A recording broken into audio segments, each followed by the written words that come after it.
Hello and welcome to this week's episode of the 4Ps podcast. I hope you're enjoying your week. I hope you're enjoying the new year. I hope you're enjoying the new website that we have for the 4Ps. Please go to it. Again, don't forget we are having a contest. I want you to go. Remember, like and subscribe. We've got quite a few new members on our not only our YouTube but our Spotify. We grew in followers last week by quite a bit. So don't forget we have a lot of contests coming up. We have one contest coming up about purpose. You can find all the details about that in the on the website, and the website will be in the podcast notes. Click on that. Make sure you get in there and tell us about what you're doing for purpose. Don't forget, you're going to get a t-shirt. You're going to get a book. You're signed by me. That book right there with that picture right there in the middle, if you could see it on the back of the thing. And you're also going to get a mug. And I'm going to tell you, the pen is where it's at right there. I mean, that writes so nicely. You're going to love the pen. Anyway, I'm going to talk about that a little bit more later on at the end of this podcast. But today I have a very, very, very strong guest. I talked to her. First of all, I mean,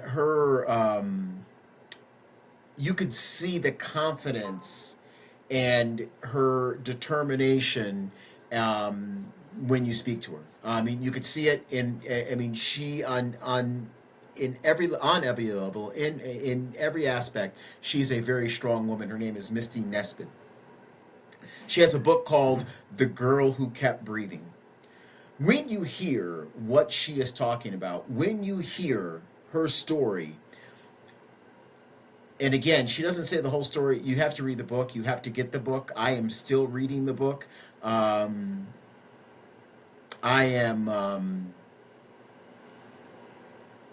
I want to say I'm amazed. I want to say I'm astonished. I'm going to say that only thing I can say is damn, because it is, I don't know. I don't know how you can live that type of lifestyle and be as strong as she is.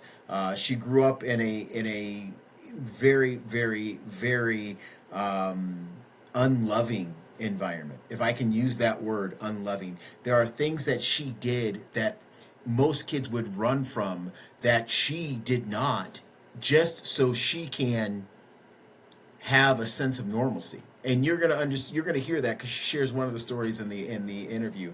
But it is just the oddest thing. But when we come back, her name is Misty Nesbitt. She is from Tennessee. Well, actually, she lives in Tennessee. She'll tell you the whole story here in a little bit. But Misty Nesbitt, when we come right back, we'll be right back right after this.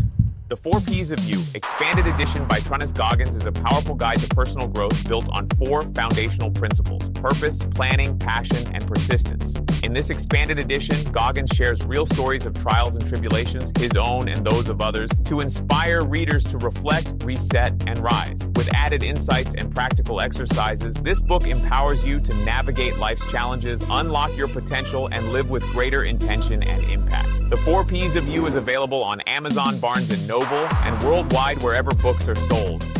Welcome back to the 4Ps podcast. Like I was talking about before, it's funny, I have a book that's out now. It is Lessons from My Father. It deals with me growing up as a child and what have you. And I'm going to say that there are books out there. There are other books out there. Mine gives you the male's point of view. But we have a book out here, The Girl Who Kept Breathing. Our guest today, I should say, is Misty Nesbitt from the Western Tennessee area. It is a fantastic book. I started reading it. I haven't finished it yet. I will say that it is extremely powerful, and it is definitely a book for someone to read. And this is not it is a book. It's not a book to entertain. Let's put it that way. It is a book it's a book to really think about, and it's a great book to cope with.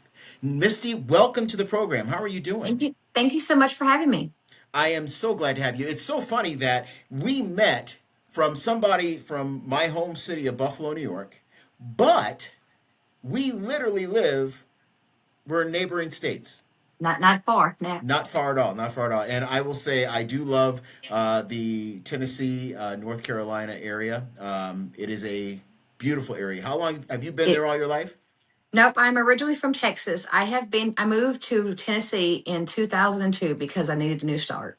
So Okay, very good. I'm going to ask you a very important question. You are originally from Texas.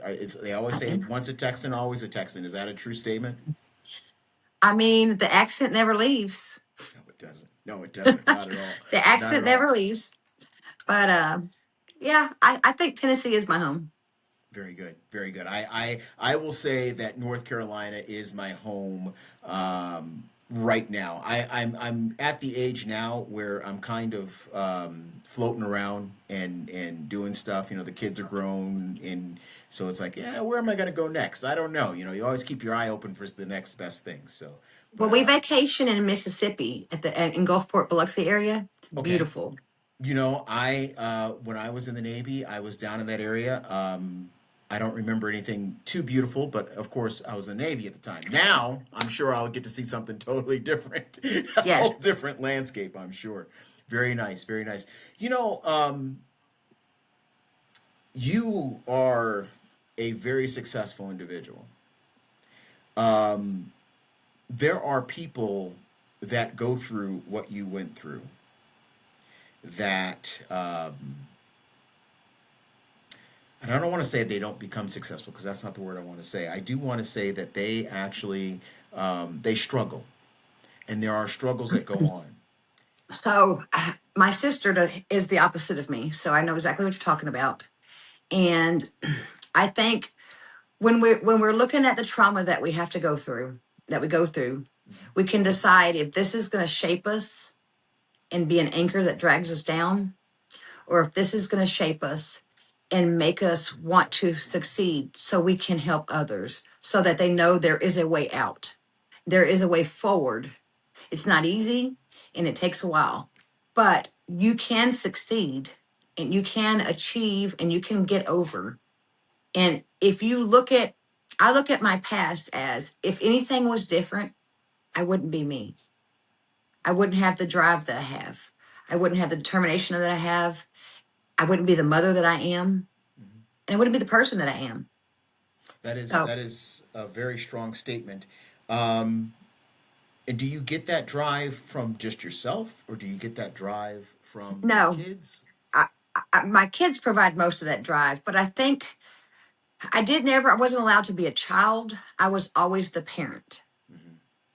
So I have, I do have, don't get me wrong, I do have control issues. When you grow up the way I did, you try to control everything in your life as an adult. Hmm. But I had not only my kids, I also took care of my sister's three kids, my little brother. I had so many people depending on me. There was no option. There was no option to fail. I have six kids of my own. I had no option to fail. So you had six kids of your own, and then you also had the three kids Of my sisters, of your yes. sisters. Now, So is your sister older or younger? she is older than me, Okay. and I she is not as fortunate as I am. The trauma haunts her. It's hard for her to get past it. Um, and my story, I think, if you when you read my book, I was married off at 14. My sister wasn't so lucky. She was kicked out on the street at 13. So even though I was married off at 14 to somebody who was not nice to me and not good to me, it was a better situation than what she had. So, and she shielded me from a lot of the trauma that we went through, and she took the burden of it. So when you mean married off, okay, we're I mean I'm looking at it through the lens of somebody who lives in the 21st century, okay, Mhm. and someone who lives in the Western world. Yes, in certain cultures that happens all the time, That happens in this country every day. and that's the thing. See, we don't ever catch that. And could you, without getting too much detail, why were you married off? Well, my sister and I have our own theory. We're pretty sure our mother, she didn't want us there because she was afraid we were going to steal her husband. We were Got it. starting to blossom into young women, and she didn't want us there. So we had to go. And your sister was kicked out. Why? What was the reason?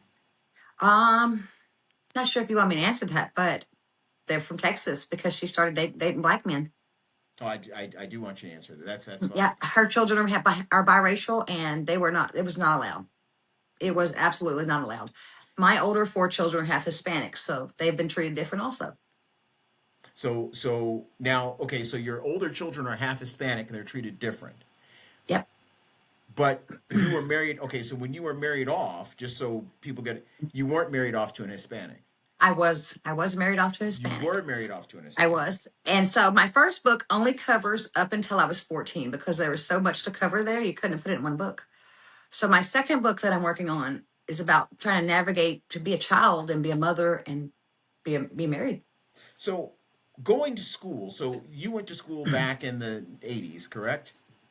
80s and 90s. 80s and 90s. So you went back so going to school at this time, okay? And again, I want people to kind of understand. Yeah. I didn't go to school. So from age 10 to age 14, I was fortunate enough to be sent to a home.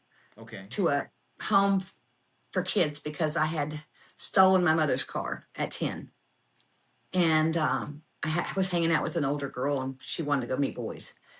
And so I was fortunate enough, they always told us how terrible the system was, juvenile. It was not terrible. It was the break I needed. So I was there for 4 years with hundreds of other kids, with people who loved us and cared about us. And so we worked at a self-paced school. I actually graduated school there. Okay. But now I understand. I graduated it. But when I came back, when I was sent back because my county stopped funding, it was expensive, and the county stopped funding it, and I wasn't bad. They sent me where bad kids were supposed to go, but I wasn't bad. I wasn't getting in trouble. So they quit funding me. And I tried. I tried to steal a car there and go rob a gas station so they could keep me there because I was going to be bad so I could stay. And the county didn't care. They sent me home. So I got off the plane and hadn't spoke to my mother for 4 years. She didn't send me a present. She didn't answer my collect calls. I never spoke to her from 10 to 14. And the first thing she said to me when I got off the plane was, "Oh, wow, you got fat." And I was probably about 90 pounds. So that was the very first thing and it burns in my mind. It's one of the things that haunts me. Why was that the first thing? Not, I missed you. I loved you. How are you been? You haven't spoke to me in 4 years. And so 3 weeks later, I was married. And you were married by someone that your mother picked, or? So my first husband's parents and her were friends. However, my ex-mother-in-law did not want us married. He was quite a few. He was an adult. He still was a young adult, but he was an adult. And he was also what they considered a problem child. He was at a boys' home. Okay. And so they were friends, swingers, whatever you want to call them, together. And so that was my mother's idea to get rid of me. So she told me if I signed to get married, that I could be an adult and I could do whatever I wanted to. So I signed. Okay. So it's almost like let me give you the good part of this contract and yes. Not let me give you the bad part of being an adult. Adult is not what it all pans out to be, that's for sure. Well, there was nothing that was in my mind that could be worse than being stuck there for another 4 years. There was no way I could have lived in that house another 4 years. I couldn't. So you were willing, and I want the audience to understand that Misty, you were willing to steal a car to stay in a government or social Department of Children's Services home. Yes. Rather than go home. And then you were willing to go and get married to someone that you didn't know, apparently. Yes. In order for you to do this. So now you're married, you're 14 years old. Okay. Your mother. I'm almost close to 15. Close to 15. Okay. Yeah. So you're married, you're close to 15 years old. You are now an adult. You had no communication with your mother. Your mother. Oh, I did have communication with her. No, I'm talking about during the time you were at the home from 10 to 14. No. Okay. And so now you go home, your mother says, I do not want to be a mother to you. That's She basically didn't. what she said.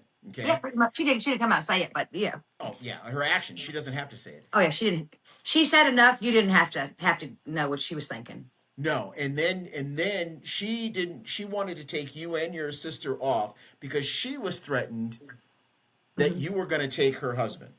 Yes, and I was not actually far as look standard a child. I was the homely looking, scaly. I was not a good looking. My sister was the kind that was. She was not. I mean, just beautiful. Okay.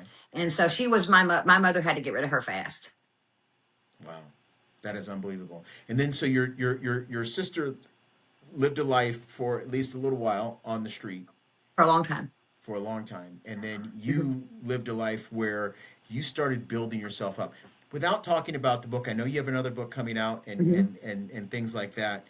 What are some things, because people there's somebody that's pulling this episode up right now, probably never heard this podcast before, never knew about this circumstance, your circumstance, but they are going through your circumstance and they may be Yeah. in the darkest part of that circumstance.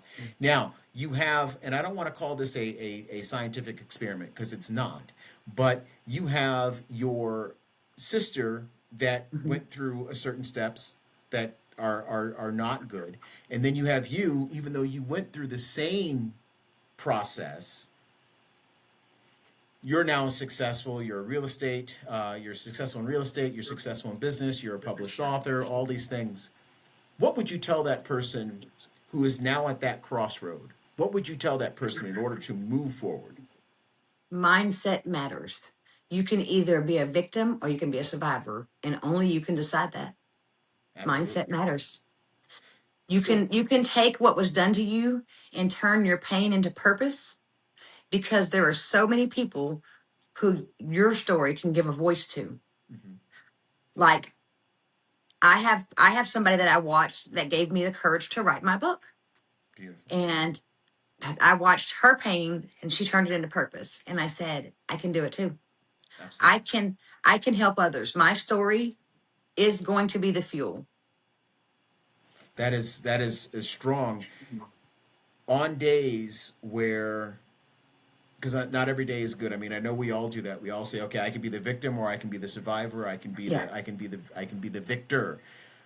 So you have three choices. There are days where I know that, and I'm going to tell you, the bond between a mother and daughter, a very important bond. That is a bond that, from your story, that is a bond that was never established. No. I know that there is psychologically, mentally, spiritually, because there was an unnatural occurrence between your mother and you. I know that there are probably days where you're angry about that. Oh yeah. And I go through, I mean, we all do. We all go through days when we're angry about it. And I was angry for a long time. Hmm. I was angry for a long time. And you just have to decide, okay, I'm not going to be angry anymore.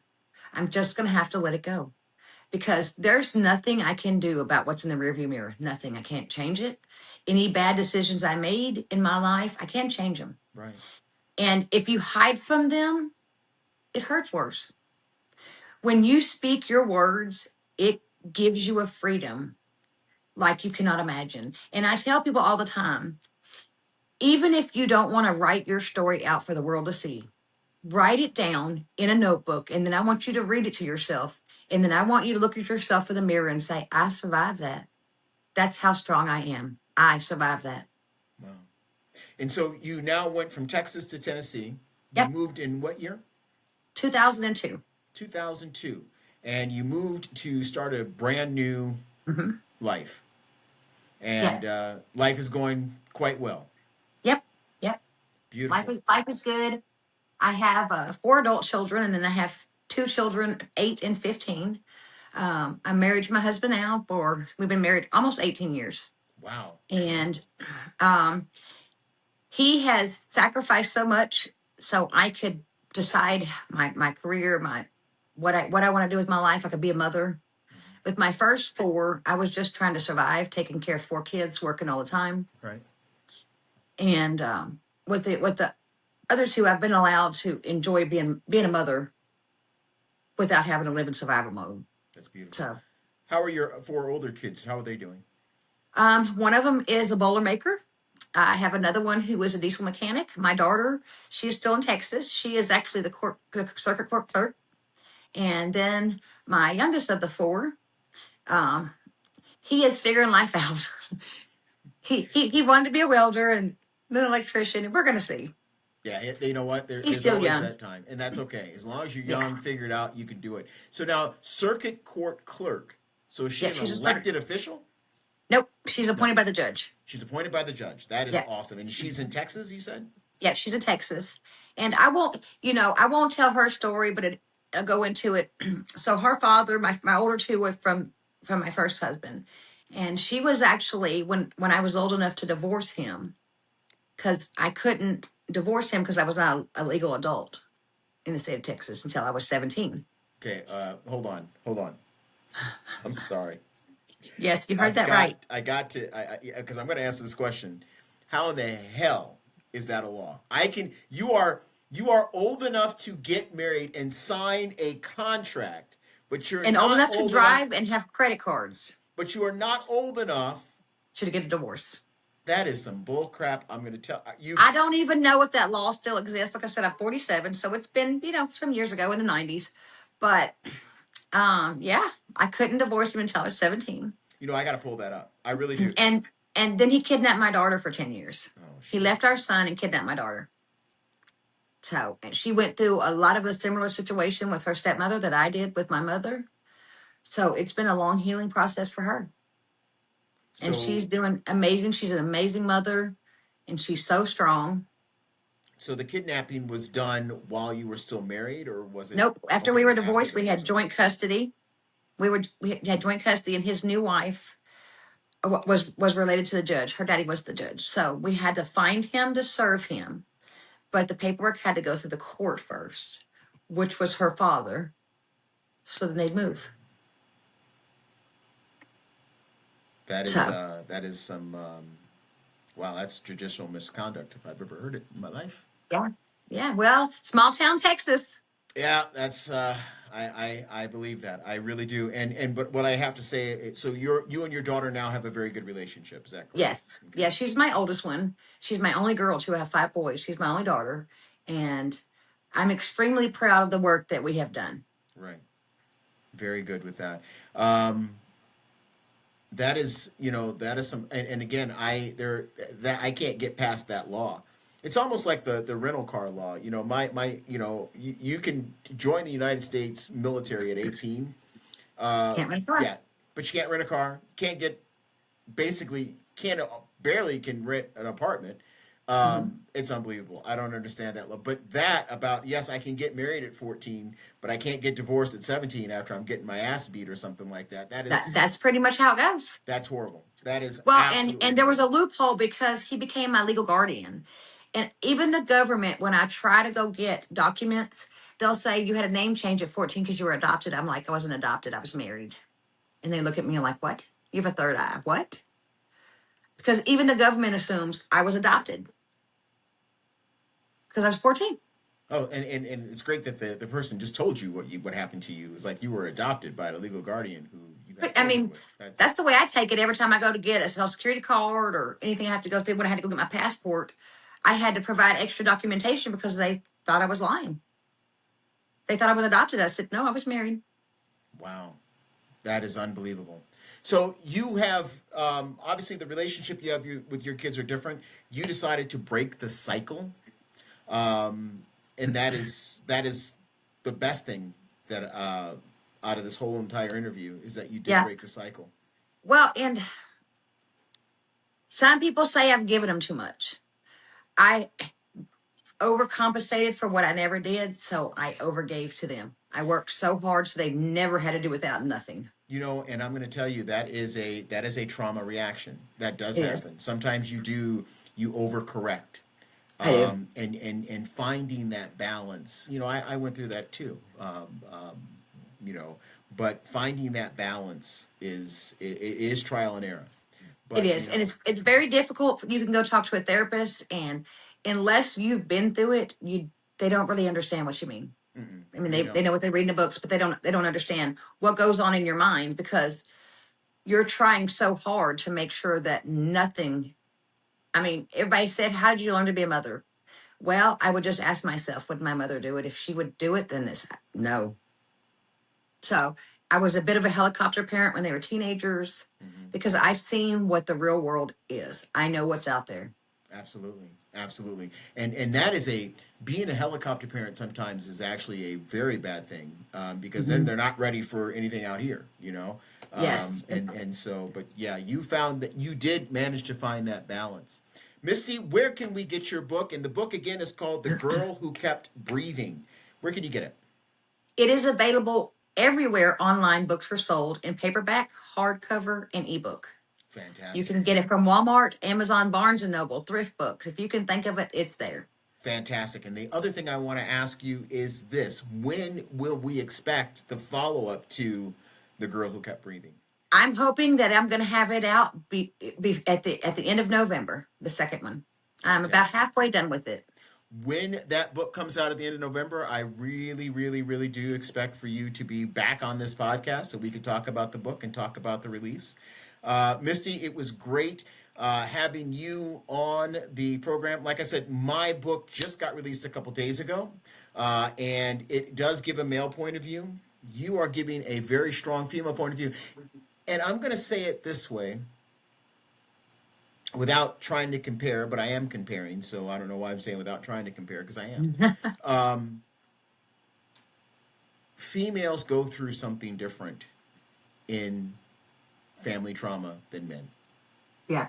I have to say that, and there is something different that females do go through, and again, you definitely want to get that perspective.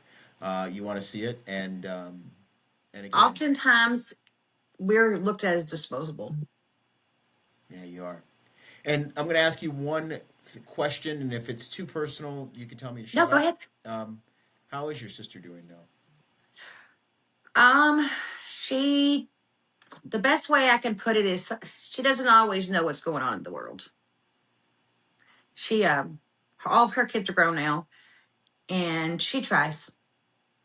She sometimes thinks that things are going on that aren't going on. Her mind doesn't work the same way. You know, she was on a lot of drugs, and they fried her brain. I'm So very sorry to hear that. I'm very sorry to hear that, and I hope that she gets the help she needs. I hope that she gets the recovery that she so deserves. You know, many times and it took me a long time to come to this conclusion. You see people on the streets, you see people in prison, you see people in really jacked up circumstances, and you say, "Why don't you get a job?" or "Why don't you do this?" or "Why don't you do this?" We have no idea how we are only at the end of that circumstance. We have no idea how that yes. circumstance started, and it's unfortunate. And I can say I don't know if she didn't protect me from a lot of it, who I'd be today. Exactly. She's a hero. She is a Yeah. hero. Misty, thank you so much for being on the program. Again, Thank you so much for I having me. you're welcome. I will tell the book. I'll tell the audience that the book is named "The Girl Who Kept Breathing" by Misty Nesbitt. She is from Western Tennessee, and again, a very, very strong individual. We'll be right back right after this. Every story begins with a truth. Some stories are meant to inspire. Some are meant to heal. All deserve to be heard. At Veritas Publishing House, we bring truth to life through the written word. At Veritas, we guide authors from vision to visibility with purpose, planning, passion, and persistence. This is more than just publishing. It's legacy. Veritas Publishing House, publishing truth, inspiring purpose. Welcome back to the final segment of the 4Ps podcast. Misty is a very strong person. You know, she shares something in this podcast that she probably shares more in detail in the book. But I want you to understand that you can have two people, same stimulus, same stimulant, not list, and you get different results. Her and her sister grew up similar.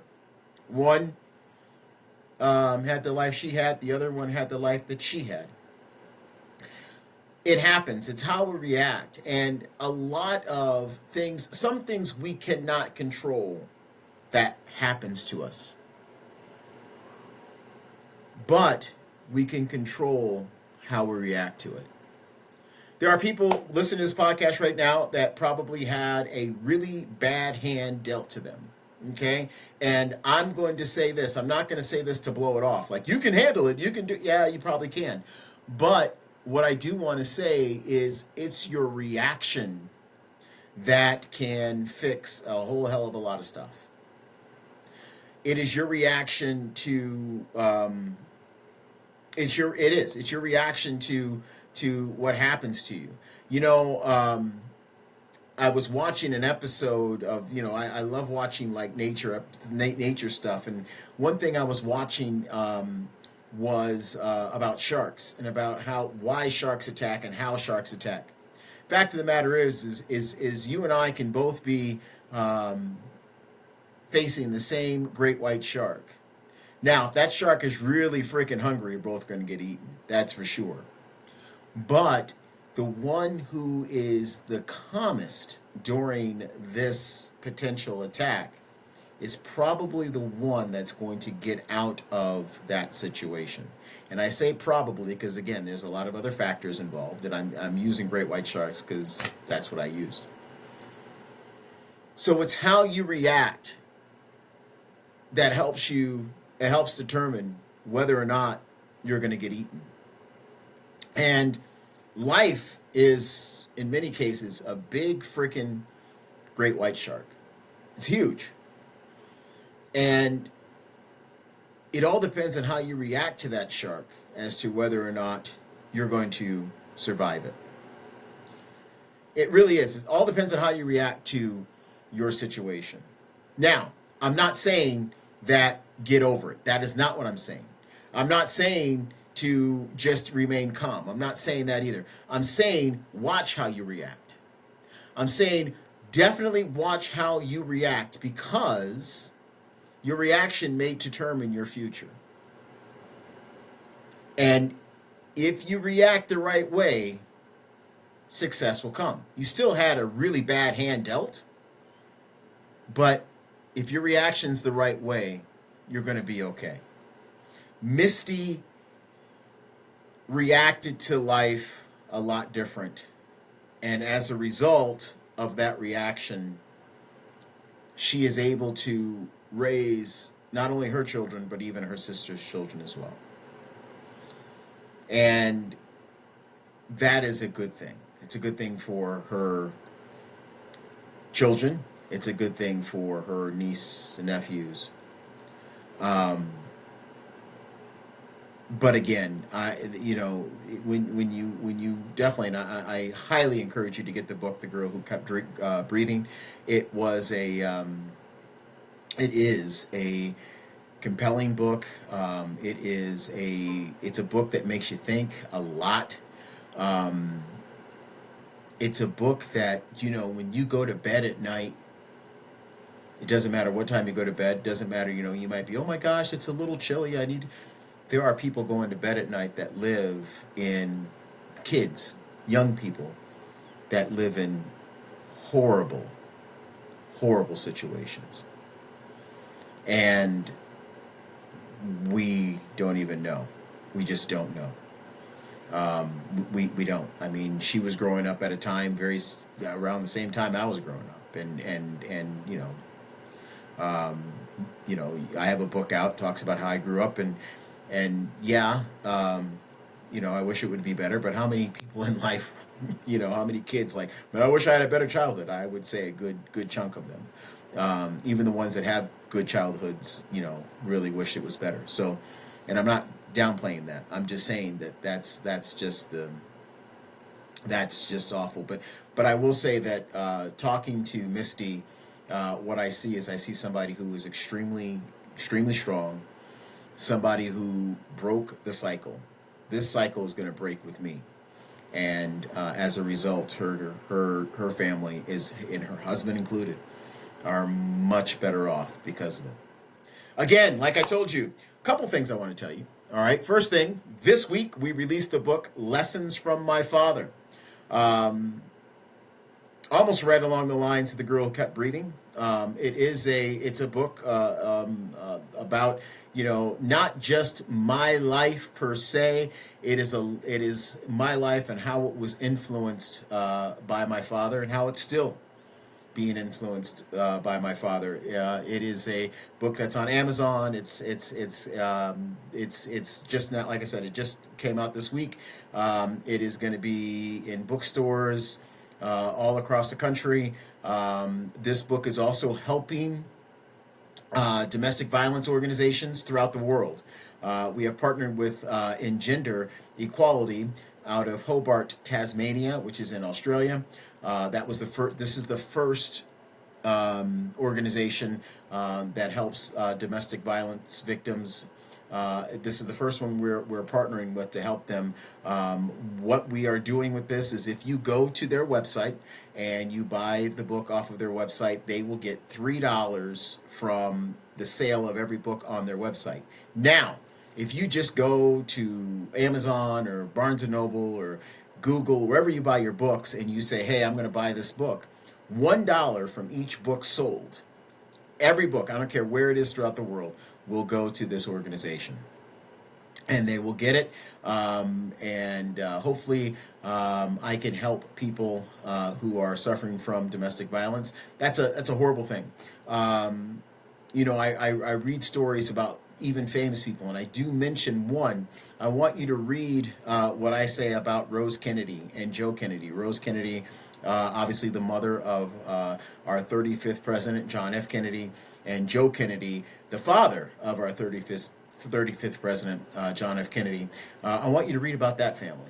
And, this is a family, lots of money. This man was ambassador, and he was also just a piece of shit when it comes to, and I'm talking about Joe, when it comes to being a husband. Really not good at all. And I want you to read about that. And then, you know what, I really do, whatever research you can get on Rose Kennedy, read about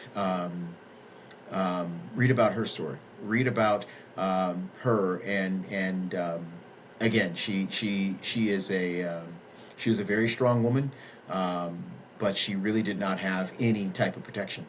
And so the reason why I talk about this is because there's a lot of people out there right now, throughout the world, that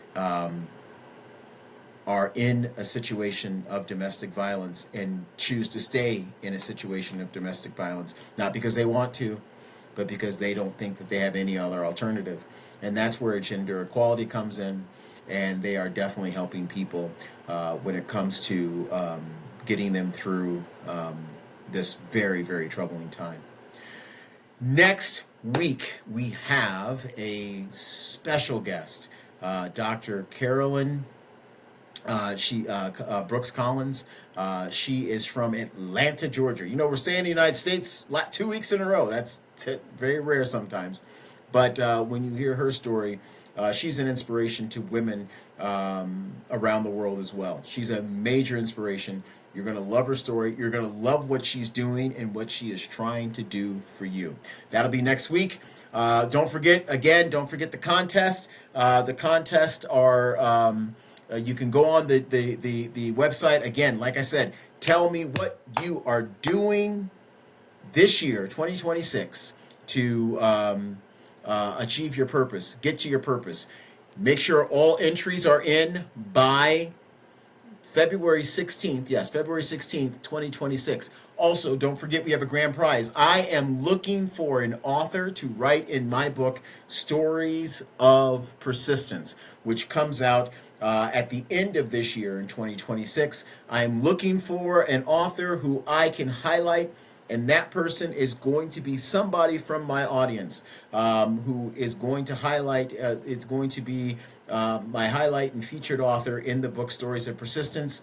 Again, this book is to help you, obviously, for persistence, but this podcast is to help you achieve your goals. This podcast is built to make sure that you have the 4 P's: the purpose, the plan, the passion, and the persistence to be who you really can be and who you really want to be fully. Don't forget, like and subscribe.